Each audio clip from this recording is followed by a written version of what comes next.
how your vote is secretly controlling your money. The financial truth you need to know. Did you know that a single check mark on your ballot could be the difference between a thriving bank account or a financial disaster? Most people don't realize that their vote has a direct impact on their wallet, sometimes in ways you'd never expect. In today's video, I'm revealing how the decisions you make at the polls are secretly shaping your finances and the shocking truth about how your money could be at stake in the election next week. So stay tuned, because what I'm about to share might just change the way you vote forever. But first, this is Powerful Money Habits. I'm your host, Dr. Stephanie Aldrich, and I like to talk about money and habits that can help improve your life. If you're new to the channel and like the video, please hit the subscribe button down below and stay tuned to see if anything I talk about today can change the way you vote this year. Also, if you want to change your own money habits, go grab a free copy of my 10th book, Powerful Money Habits, Unleash Financial Freedom. The link is down in the description below. Also, there's a free 60-minute masterclass training where I teach the 3 money moves that you need to make in order to build financial freedom. Again, go to powerfulmoneyhabits.com and get it for free. All right, let's get back to the show. So I don't care which party you vote for. I don't care if you actively take a role in politics or not. But what you might not realize is that different candidates stand for different issues that can directly affect your wallet and your future.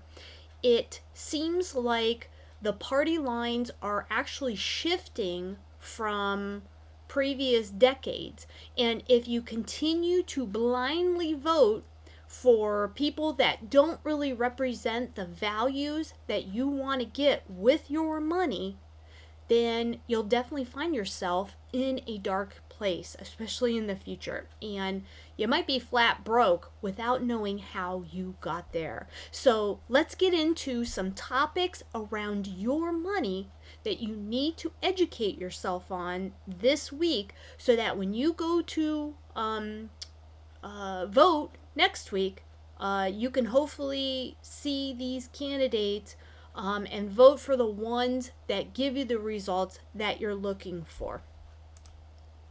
So the first one is basically tax policies. You really have to worry about how you are being taxed, right? The representatives you vote for often determine tax rates, deductions, and tax incentives. Their policies can either increase or decrease your tax burden, affecting how much money you get to keep. Voting for candidates who align with your financial interests could mean more favorable tax laws in the end. So the first one that you need to think about is income tax rates. This basically affects everyone if you have a W-2 job, not just high income people. Changes in income tax brackets can affect how much of your paycheck you get to keep. Progressive tax systems may increase taxes for high earners, while flat tax systems impose the same rate on all income levels. And us in America, we live in the progressive tax rate, so meaning you have a threshold that you pay a certain percentage on. Anything between that and the next step, you pay a higher percentage there, and it keeps on going and keeps on going. Okay? Another thing you need to think about is something called capital gains tax. What this is this affects everyone that either wants to retire in the future or is currently retiring. Okay?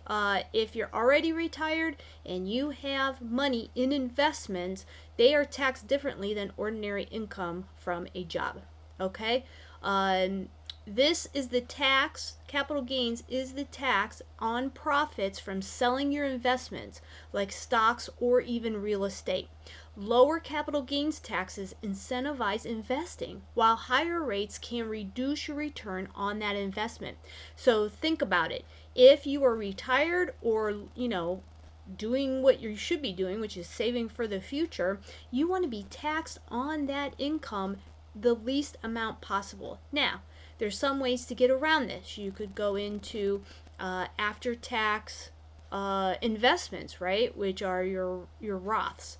But sometimes you don't qualify for that, and you can only put a small chunk of money into those investments anyway, because of the regulations. Then you also have, 401ks and IRAs, and you don't want that money, even though it's after tax. You don't want to pay high taxes on those, right?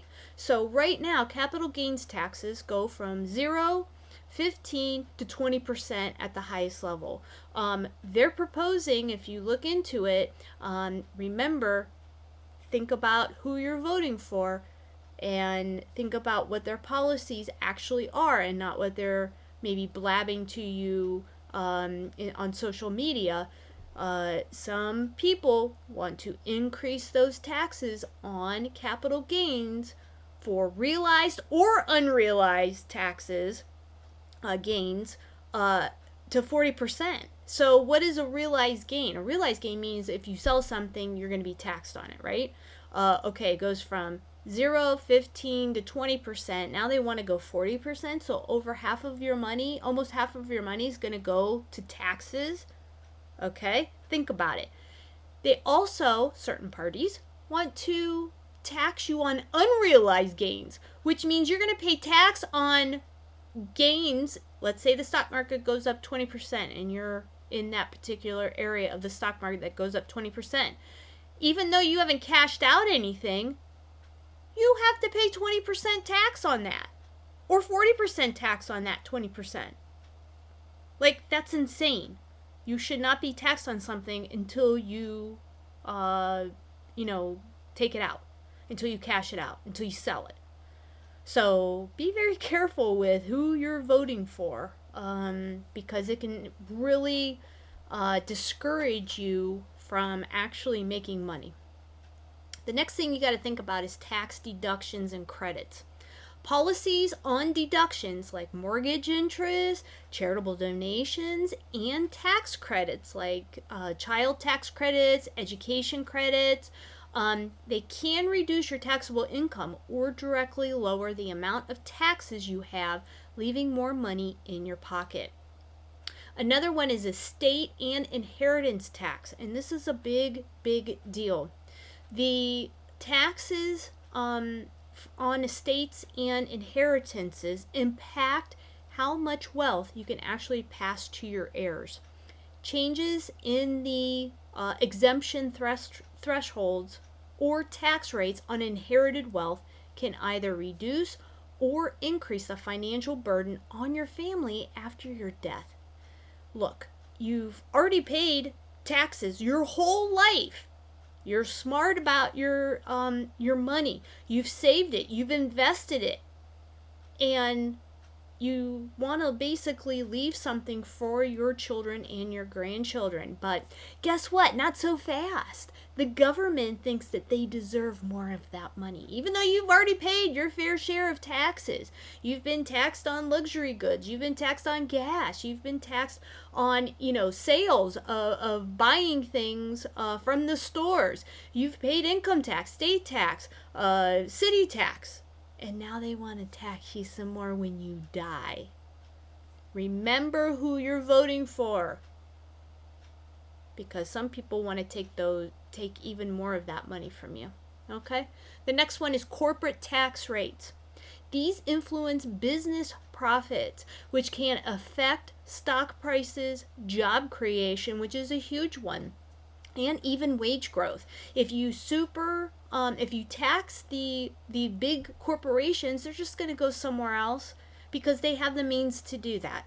If you're a small business owner like myself, and there's high taxes or high inflation, and you can't get a lot of products, or the cost of labor is high, we just won't hire people, right? And small business in particular in the United States is one of the main contributors to jobs and job creations that there are in this country. So the more tax credits that you give to and incentives that you give business owners, the more likely they are to create jobs and allow the economy to grow. Okay, lower corporate taxes can lead to higher dividends for investors and more job opportunities, while higher taxes might reduce business investments and growth. They always say tax the big corporations because they're just greedy. But where do you think your retirement is coming from? Okay? Corporations that you're investing in. Those corporations make profits. Over 10% of the populations own their own businesses. And if you jack up the taxes on those businesses, you'll wipe out a lot of those small business owners too. Okay, so make sure you know what you're talking about and you're voting for the people that uphold capitalism, uphold what this great nation has stood for.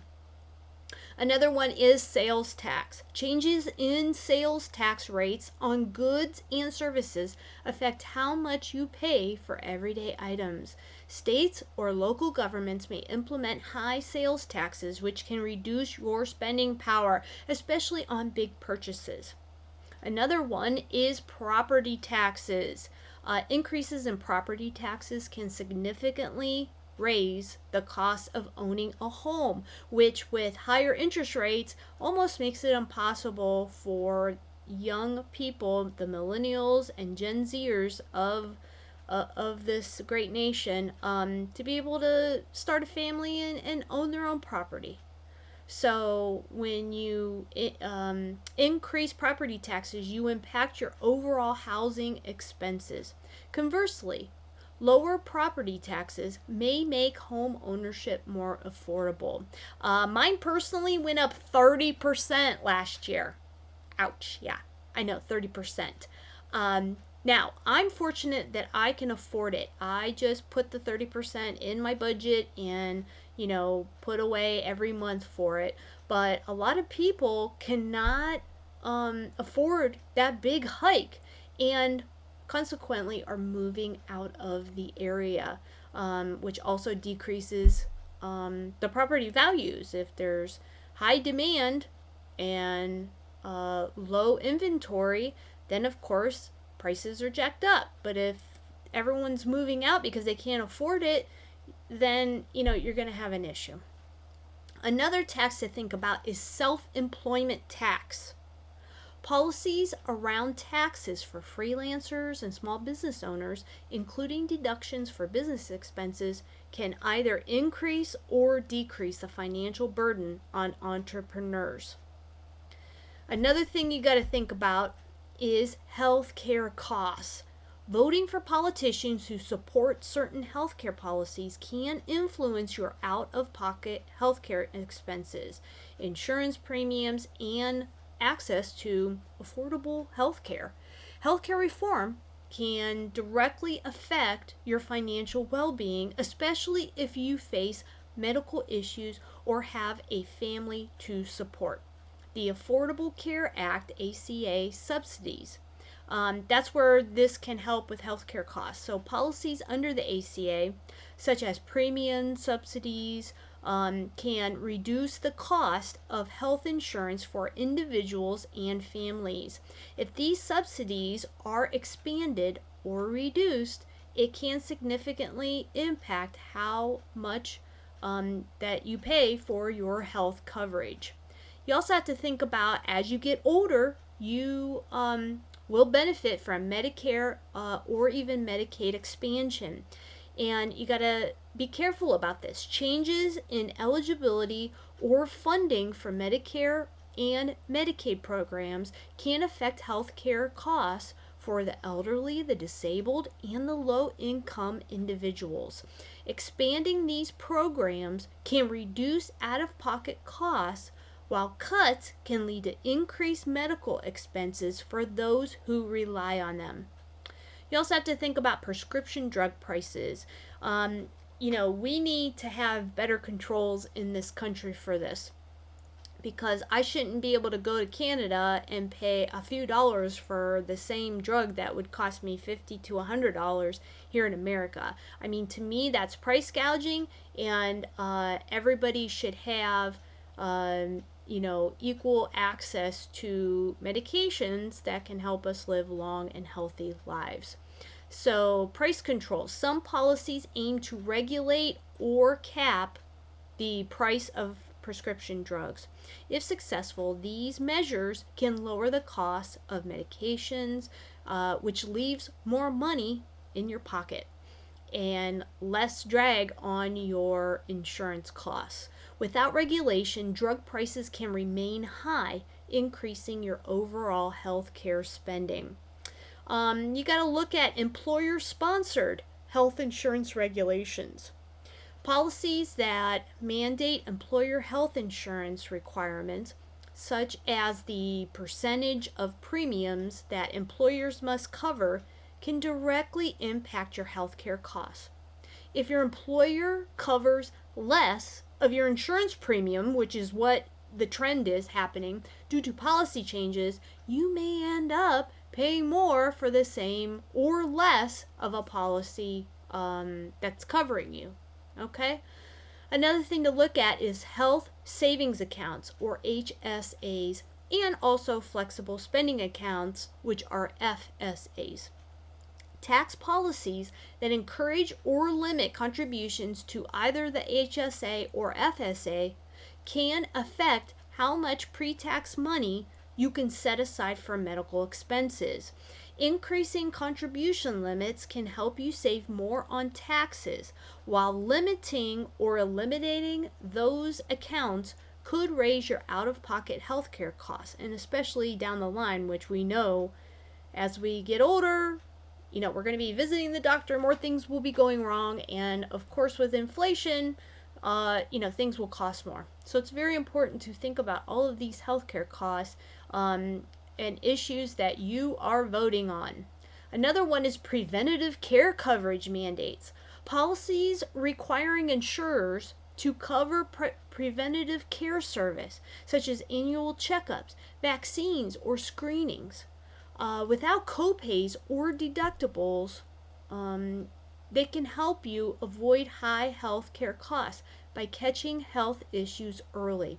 Rolling back these mandates could increase out-of-pocket costs for routine care. Then you have your out-of-network billing regulations. These policies aimed at addressing surprise out-of-network billing. When you receive something for a service from a provider that's not covered by your insurance, it can save you significant money. Stronger consumer protection laws in this area can help avoid unexpected medical bills, Medicare for all or public options. These kind of proposals for universal health care or a public health insurance option could significantly reduce individual health costs by spreading the expense across a large pool of people. But on the other hand, these policies are not adopted. Individuals may continue to face rising insurance premium and medical bills.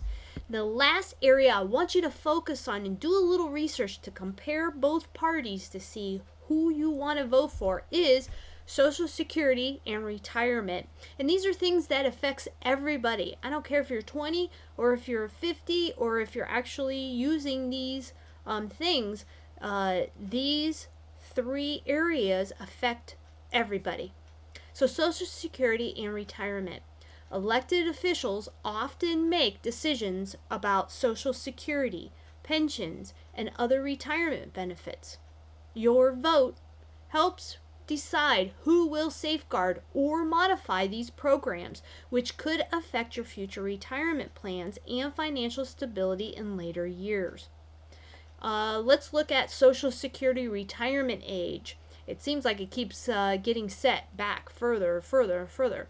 Policies that increase the full retirement age for Social Security benefits can delay when you can start collecting full benefits.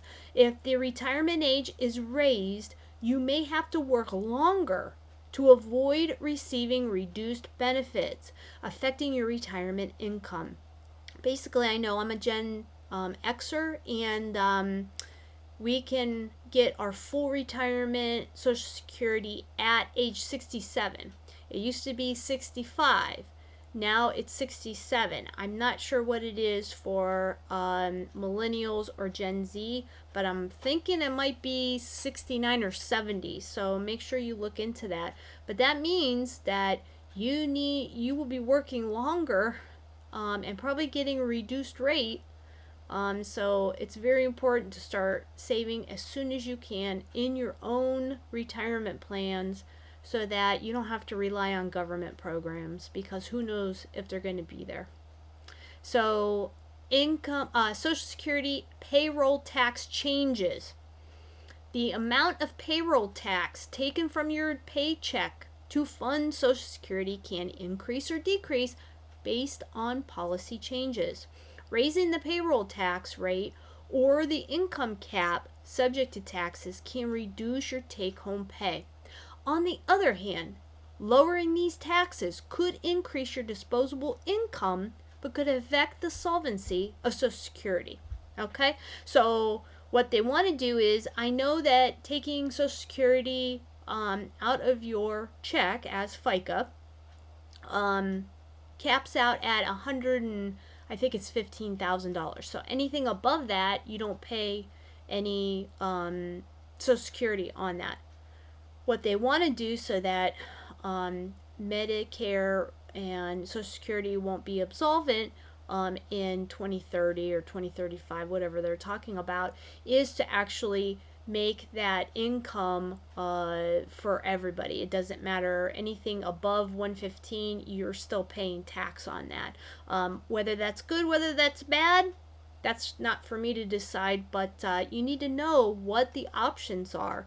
If you want the rich to pay their fair share, you need to then make it on any income level so that everyone is paying into Social Security that they should be. Okay, a certain percentage.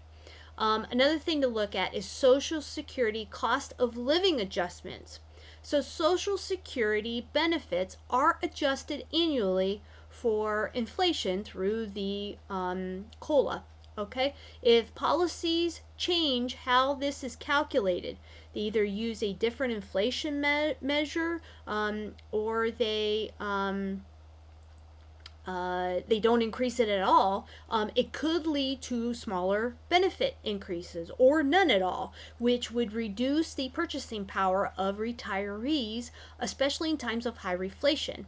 And a lot of people need that and rely on that Social Security. So if it's not going up with the cost of inflation, those people will hit the poverty level very quickly. You also have to look at Social Security benefit cuts and expansion.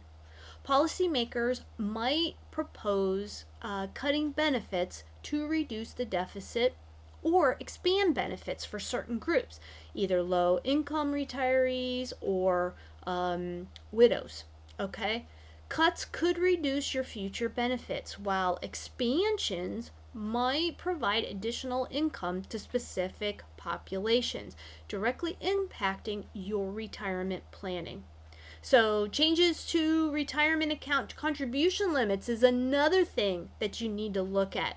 Policies that raise or lower contribution limits for tax advantage retirement accounts like 401ks and IRAs can affect how much you can save each year. Increasing limits allows you to save more for retirement while enjoying tax benefits, whereas lowering those limits could hinder your ability to build a significant retirement nest egg that will protect you when you get older. Another thing you got to think about is retirement savings tax incentives. Policies that provide tax breaks for retirement savings, like deductions for an IRA or 401k contributions, can help you save money by reducing your current tax bill. If these incentives are eliminated or reduced, you'll have less incentive to save and could end up with a smaller retirement fund. Something else to think about: early withdrawal penalties. So, policies that increase or decrease penalties for withdrawing money from retirement accounts before the standard retirement age, which is usually 59 and a half, can affect your financial flexibility. Lower penalties could make it easier to access retirement savings early in an emergency, while higher penalties would make early withdrawals more costly. What about Social Security solvency reforms?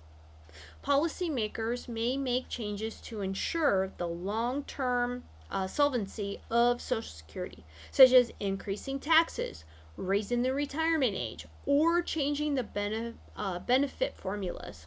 These reforms can impact how much you receive in retirement and when you can start collecting the benefits.